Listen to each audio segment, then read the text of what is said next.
Hi, welcome back to Welcoming Week's cooking series. We are thrilled to be here today with Doug Katz, ChefDouglasKatz.com, who is doing an amazing thing today of demonstrating international cooking right here in his Cleveland home, his Cleveland Heights home. We are so thrilled to be with him, and if you want to experience his cooking live, go to Zhug in Cleveland Heights, Zhug Kli, and Doug, would you take us away with this wonderful cooking demonstration? I sure will. I'm ready. Thank you. Thanks for joining me in my kitchen today. I'm Chef Douglas Katz. And I want to tell you my vision for cooking is really about the ingredients. And so when I decide how I'm going to make dinner or what I'm going to make for breakfast, I really go to the farmer's market or I go to my grocery store and I see what ingredients are available on that particular day. Now I know that most people have so much to do and you're just looking to get things done really quickly, but even if you shop for the week and you go to the grocery and pick out the things that are seasonal and that are there at that moment, your food will be so much better. And so the dish that I'm preparing for you today is really a combination of things I found at the grocery, but also mainly the things that are at my farmer's market currently. So that would be sweet corn, that would be tomatoes, that would be chilies, and then I'm going to mix those ingredients in with some flavors that I really love. There's an Aleppo pepper called pulbiber pepper. And I'm going to use some toasted cumin seed as well. And then I have some oregano actually from my garden, which is very small. I have little pots of herbs in my backyard. So follow me. So to toast spices, you actually want to use a dry pan.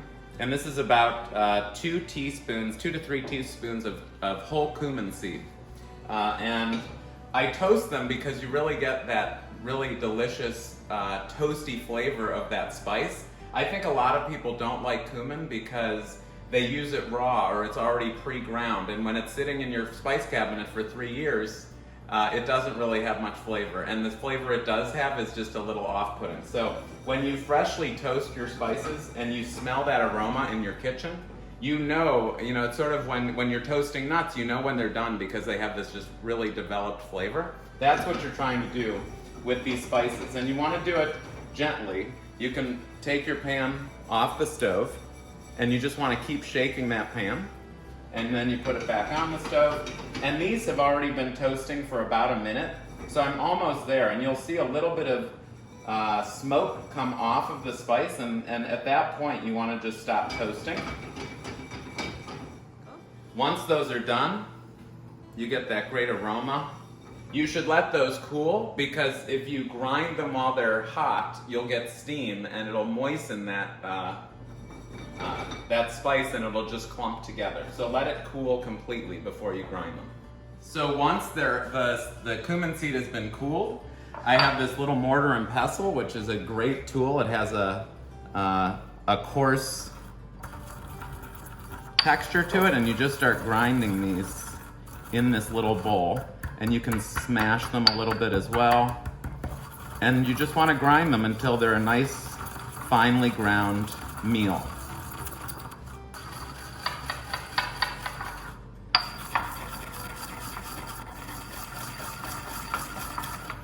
And then you can see it's just that beautiful powder, and that aroma just comes out. So I'm doing a big batch of this recipe for my family, but when you make it at home, you'll make about half of this batch. And this is a 12-inch pan, but the skillet that you'll use would be about a 10-inch pan. So I'm doing this really so that you can see clearly when I'm cooking. So I like to use a really heavy pan. You can see that I've seasoned the pan with a little bit of oil, and I've heated it up so that it just cures the pan, and it's almost like using a non-stick pan. I'm going to heat the pan first on a high heat, and I want that pan to heat up first. If you put your cold oil into your pan, if you start to put your onions in the pan before it's heated up, you won't get the same flavor profile. You won't let the ingredients react properly in the pan. So you want to heat the pan first, add your oil, let that oil shimmer, and I'll show you that. And when that oil shimmers, then you'll add your onion. So now our pan is nice and hot, and I'm going to add about 3 tablespoons of oil. And if you look at my pan, you can see how it's already starting to shimmer. and you can see just, it almost looks like a stream, like a river. And that's what you want in that oil. If it's not there, then your onions will just sit in that oil and absorb. So now we take our julienne onions, add those to the pan, and you can hear those when they hit the pan. And with this recipe, I want them to brown a little bit. So I'm just going to let those cook. If I didn't want them to brown, I would add my salt right away because it pulls moisture from the onion and it'll allow it to sweat on a high heat. But I want these to just brown a little bit. So I'm just going to let those sit and I'll let them cook for about a minute. So when you start to see the onions brown, I can just move them around my pan. And you can use, say, a wooden spoon to move, but I like to just give it a quick toss. And then you get to see and it actually, you get to practice, your tossing skills. But I like to see that nice browning. And I'm going to give it another maybe 30 seconds to a minute. So now that our onions are brown, we're ready to season the onions. And I'm just going to use a little bit of salt to taste. And then I'm going to add my garlic. You never want to saute your garlic at the same time. You can see that the onions take a lot longer. If you put the garlic in, it'll burn and it'll add a bitterness to your dish. So always add them separately. Cook your onions, season, and then add your garlic. I'll toss those around. You can definitely use your spoon, and it's nice to sort of get in there and just mix your vegetables around. You can shake your pan a little bit. I'll give it another toss. And then at this point, I'm going to add my chilies. These are my jalapeno chilies. I'll add those to the pan as well. I want to cook these down.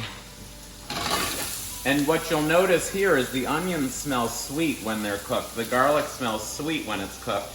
The chilies will actually start to smell acidic, and you'll get this tangy smell. And that's what you're looking for. You're balancing your sweet and your tangy when you're making this dish. Now we're going to add our spices. When you add your toasted spices and your chili, you're looking to bloom that flavor in the oil that you have in the pan. So if you look at my pan, I have enough oil where the onions and the chilies are cooking, but you can see this bubbling around them. And so at this point, I'm just going to take my cumin and I'm going to sprinkle that cumin around the top.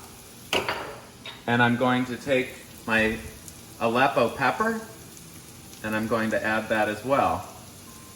And I just want that to bloom. I want that flavor to really absorb into that oil.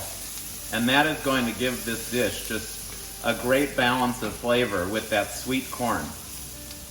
After we add our spices, the pan is going to start drying out and it's going to get really dry.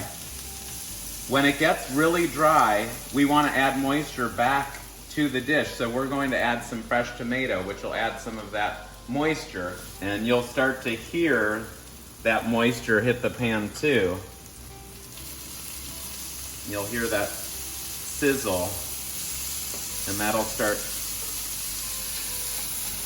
incorporating that moisture into our dish. I'm going to season one more time with a little bit more salt.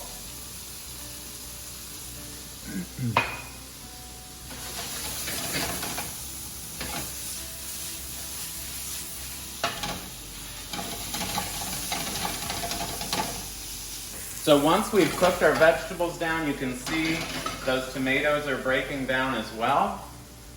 I'm going to add a little bit of white wine for more acidity and more moisture.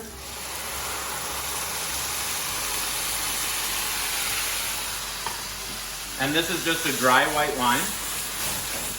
If you don't like to use alcohol, you could certainly use a juice, a mild juice of some kind. Water would be fine because there's so much flavor in the dish. And I just want to cook that wine down. So now I'm ready to add my corn, which again I've shucked from the cob, and it's just raw corn that I just cut right from the cob. And I'll add that. And the okra. as well.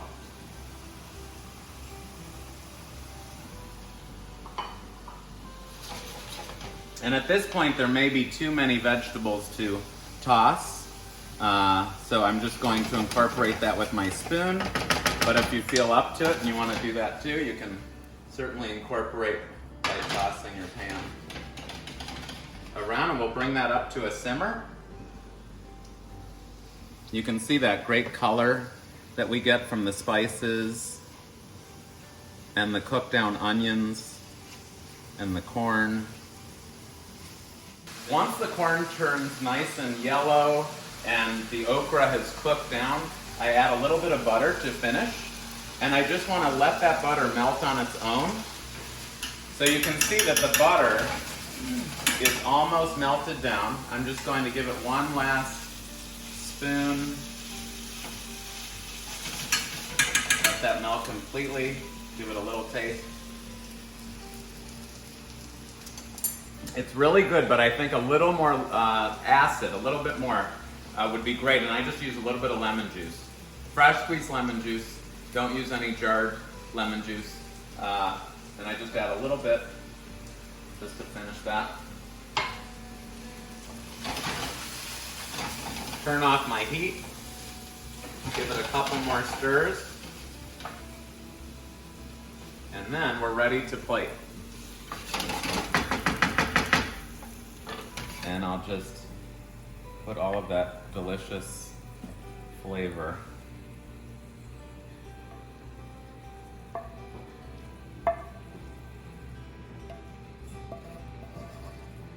into the bowl, and just scrape your pan of all of that flavor. Spread that out a little bit, and then I like to finish with just a little bit of fresh oregano leaves, or I just pick these from my garden, and they just give they enhance that flavor. There's a nice earthiness in this oregano.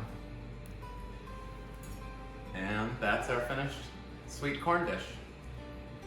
So Doug, thank you. This is just so beautiful. Thank you. And your spirit is just infused in this. How did you even come to, you talked a little bit about your Jewish grandmother, you were talking a little bit about the Indian influence.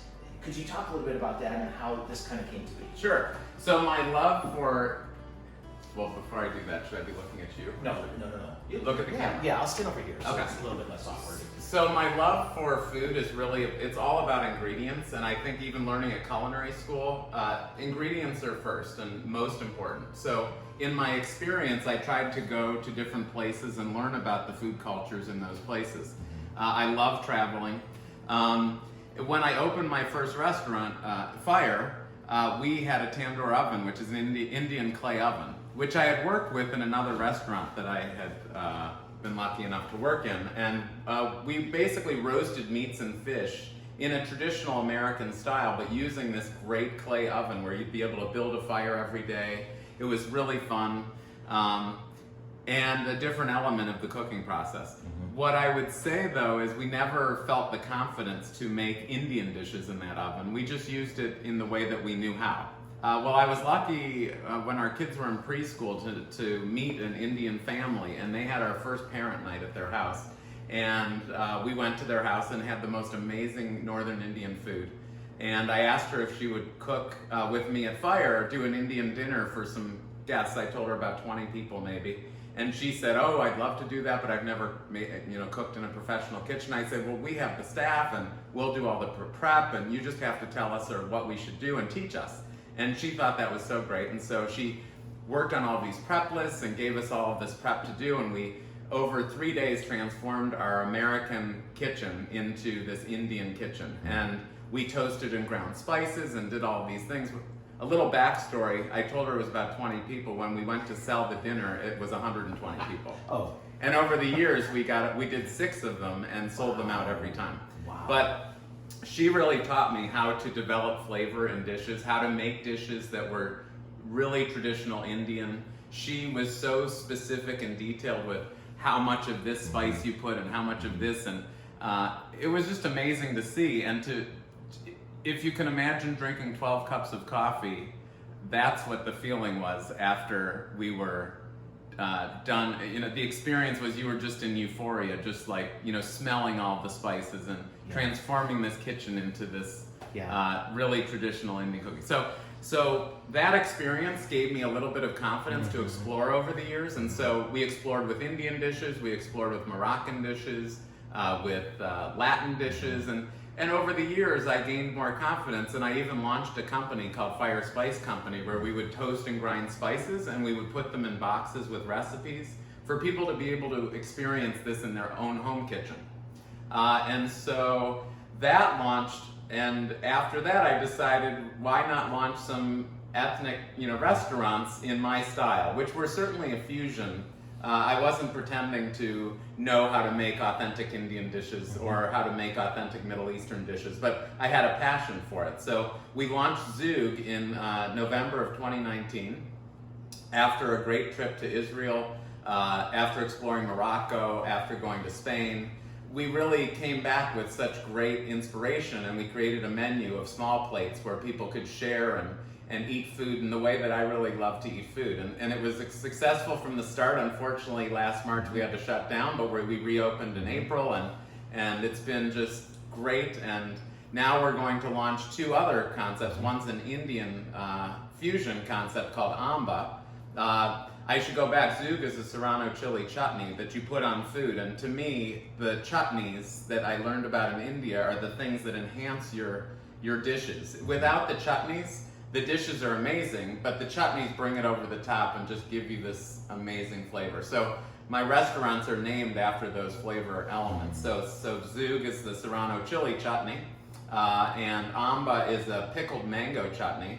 And then in the future, we're looking for a space called Chimi, which is short for chimichurri. It's an Argentinian relish that you put on meats, and it just adds an amazing herb flavor to these meats. And Doug, when people eat your food, what is it that you want them to feel? I mean, obviously they feel nourished, they feel happy, probably excited, but during Welcoming Week with the newcomers we have in Cleveland and our immigrants, you're clearly channeling something here on a very spiritual level.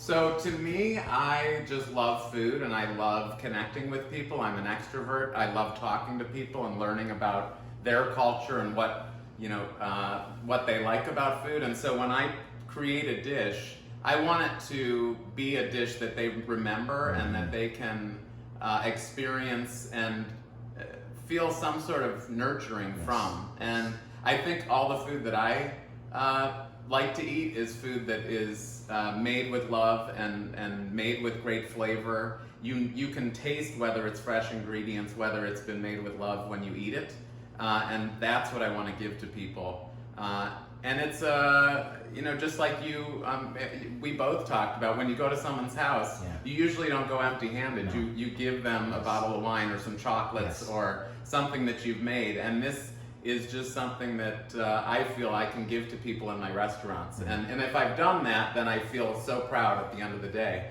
If there's times where I haven't done that, then I feel sad. Yes. But is there a recipe that you remember from either your grandmother or your family that when you think about it, it kind of gives you that feeling that you want people to feel when they eat your delicious food? Well, most things my grandmother made, because she was a storyteller and just so funny about, she would talk about her green beans and how tender they were every time she made them.